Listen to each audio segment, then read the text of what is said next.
এখানে আছে ইলিশ মাছ ভাজা আর আছে ট্যাংরা মাছ ভাজা। ভাতের সাথে একটা পনির পকোড়া। মাছ ভাজাটা আমি একটু পরে নেব। আর আছে এখানে বাঁধাকপি,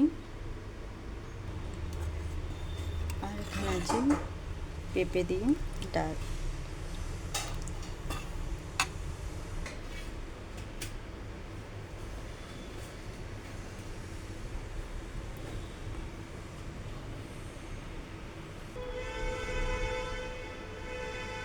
ডাল, ইলিশ মাছ ভাজা, ট্যাংরা মাছ ভাজা, বাঁধাকপির চচ্চড়ি, আর তার সাথে আছে পনির পকোড়া।